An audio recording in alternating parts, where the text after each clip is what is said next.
Umani ng mixed reaction ang larawang ibinahagi ni Heart Evangelista sa social media kung saan kita ang gilid ng bahagi ng kanyang dibdib. May mga pumupuri pero marami rin ang pinuna ang kapuso aktres dahil sa larawan niyang ito. Ang ibang netizen ay umabot pa sa pagbabody shame at paglait kay Heart. Sa kabila ng atensyong nakuha ng kanyang larawan, sinabi ni Heart na gusto lamang niyang maging relax. Nagsimula ang lahat ng mag-post ng series of photos si Heart sa Instagram nitong Lunes. Matutukoy na behind the scene photos niya ito mula sa isang pictorial na ginawa sa Paris at France. Pero ang pumukaw ng atensyon ng mga netizen ay ang first photo ng Instagram post. Nakaupo sa sahig si Heart na nakatopless habang may hawak na kape na nakalagay sa tumbler. Agaw pansin ang side boob ni Heart na siyang pinagtutuunan ng pansin ng mga netizen. Binara rin ng supporters ni Heart ang kritiko. Anila, ini-express lamang ng artistic na si Heart ang kanyang sarili. Nagsunod-sunod na rin ang iba pang komento at sagutan ng mga netizen. May mga inakusahan si Heart na pakiraw ang kanyang dibdib, habang ang iba ay nag-body shame.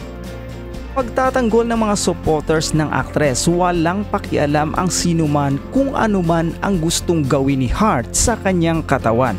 Wala rin silang nakikitang masama sa ginawa ni Heart dahil nga form of expression niya ito. Ang iba naman pinuri si Heart sa pagiging totoo niya sa sarili. Dati nang sinagot ni Heart ang mga akusasyong dumaan siya sa cosmetic surgery. Noong 2020, tahasang sinagot ni Heart ang tanong kung dumaan siya sa plastic surgery. Ito na naman po, nasa gitna na naman po ng umaapaw na intriga at kontrobersiya si Heart Evangelista dahil po doon sa kanyang pagpapasilip ng kaliwang bahagi, yung side boobs niya. Sa pictorial po ito, dahil cover girl siya ngayon ng isang magazine. Nakatalong po siya, tapos ipinakita niya. Ikaw muna, Romel, magbigay ng iyong komentaryo tungkol dito. Ay, naku, nakakaloka ito. Talagang nag-away lahat ng mga supporters, bashers sa kanyang IG account. Talaga nga namang nagbabanggaan. Oo, nagsasagutan sila pagtatanggol at syempre at pagpapansin. Sabihin na natin, pagpansin ng mga basher sa post ni Heart Evangelista ngayon. Talagang hindi pinalampas, pinag-usapan at nagpapalitan sila ng mga kung anik-anik na mga komento. Nakakaloka yun. Ito naman yung kay Juris Doctor mula po sa Amerika. Nag-aaway-away na naman ang mga fans at bashers ni Heart Evangelista. Ang sigaw ng mga fans ni Miss Heart, if you've got it, flaunt it. Kaso, lumulundag ang E52 ko. Di ba? Oo.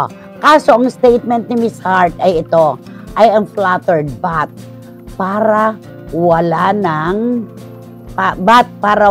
ng away, achieve na muna mga CZ. Kaya ayun, nanahimik ang mga bashers. Everybody happy na.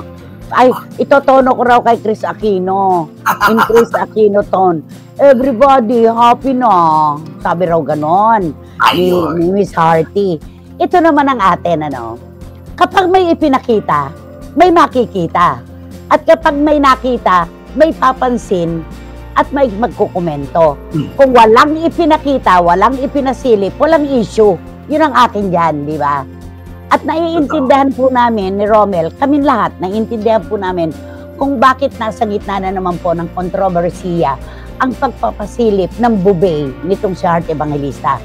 Ang iniintindi po ng mga kababayan natin ay, alam mo yun, yung pagbibigay ng, paano ko bang itatawid ito sa paraan na hindi ma-offend ang mag-asawang puso at keso. Di ba? Dinampot ko ito sa ating kababayang napakataray na may opinyon na may saysay, si Maharlika. Di ba? Ang sabi niya doon sa kanyang vlog, yung kaunting respeto, pagbibigay ng respeto sa nakaupo sa Senado na asawa niya. na tama naman, di ba? Okay. Tama naman yun, di ba? Oo. Balot na balot nga ang mga asawa ng mga senador at kongresista kung lumalabas. Tanging si Jinky Pacquiao nga lang na nagpe-flex ng kung ano-anong OOTD. Tapos makikita mo sa Heart Evangelista na asawa ng isang senador tapos nagpapakita ng bahagi ng kanyang katawan na dapat ay kanilang dalawa lang. Totoo. Yun lang naman yun eh. Yun lang naman yun. Ano po ba ang pakialam naman natin kung ipinagawa yan, kung hindi totoo yan, kung hindi organic? Hindi naman nangutang sa atin si Heart ng kahit 5 duleng. Kahit pisong banlag. Wala. Kanya yan. Pera niya yan. Pinagsikapan niya, kung totoo nga po na hindi organic yung kanyang dibdib, di ba? Wala po tayong pakialam doon. Kaya lang, sigurado pong may mapupuna at maikokomentaryo ang mga kababayan natin dalang iniisip yung estado ng kanyang asawa bilang senador. True. Di ba? At syempre, hindi naman natin saklaw mga komento ng ating mga kababayan. Merong positibo, may negatibo, may nambibwisit. Alam mo yun, kaya wala eh. Katulad natin sinasabi na, di ba? Binuksan ang nakapilid na pinto. Pasok! Pasok, mga kapatid. Ganun lang yun, di ba? Oo. Enter the dragon. Parang ganun. Ang tagal-tagal. Eto. Meron lang po akong pagpansin. Ako si John ito. Ayan na. Hindi pa kaya namumulikat itong si Heart Evangelista sa kalalakad, sa mabatong, sa mabatong kalye ng Paris at iba pang lugar sa Europe. Aba, ang hirap niya na. Ang hirap-hirap na maglakad pagkatapos pictorial ng pictorial. Ano ba talaga?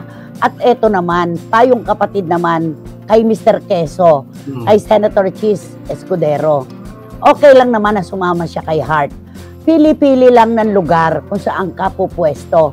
Tama ba na hawakan mo ang gilid ng banner ng fans club ni Heart para magmukha kang miyembro rin ng mga pumapalakpak sa misis niya? Alam mo, yan po ay pinansin din ng marami nating kababayan. Pinansin po yan talaga na sana piliin yung mga ipe-flex na larawan o video. Di ba, Romel? Correct. Yun. Oo. At sa kabila ng lahat, nagtagumpay pa rin si Heart Evangelista sa mga ginawa niyang posts. Kasi napag-usapan siya ng bongga. Diba? Yun naman ang focus niyan eh. Ilang buwan ba silang pinag-usapan tungkol sa mga metos-metos nilang paghihiwalay dati? Correct. Nauuwi si Heart dito na ang dami-daming titingin siya sa bintana ng eroplano. It's nice to be alone. At chuchucho, mga cryptic post niya. Pag umuwi naman pala dito, nandun sa bahay nila ni Chis. Ano to? Anong kametosan yan, di ba? Parang nasosobrahan na yata ng pagkapasyonista si Heart. Tama po, senador ang asawa niya. Konting respeto naman sana kasi parang first lady siya ng Sorsogon.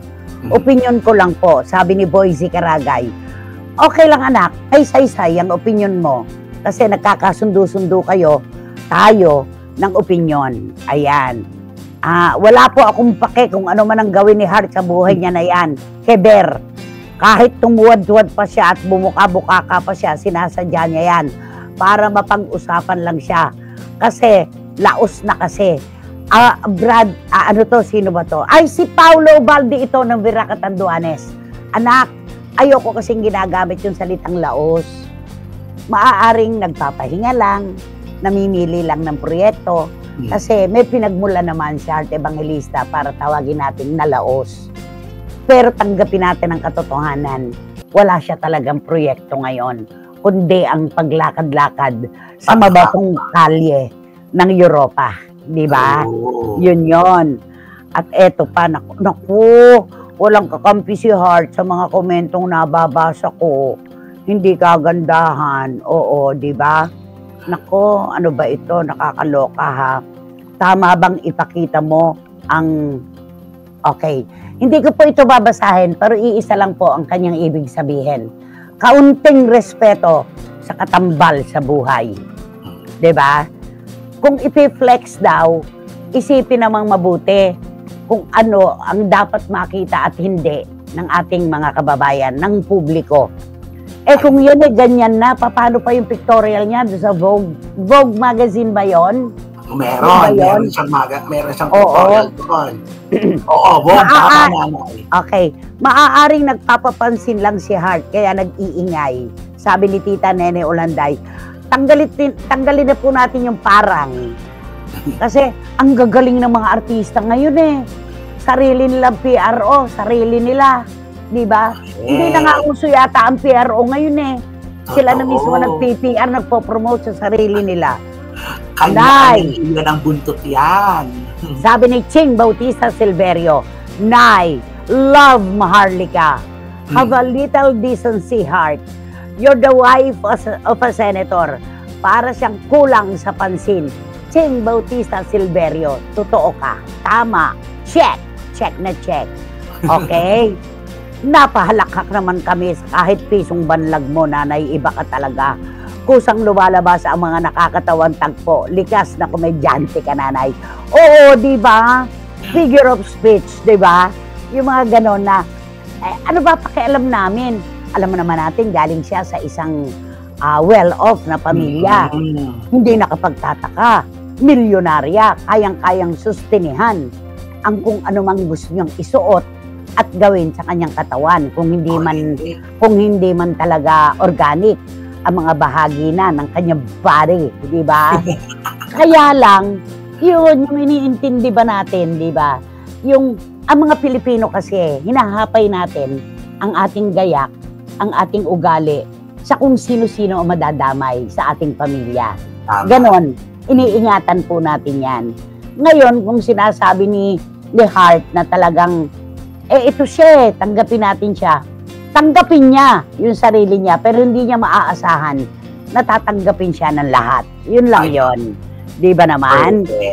May makakatanggap at syempre, merong hindi rin makakatanggap. Yun lang yun. Tama. Ganun lang yun. Di ba?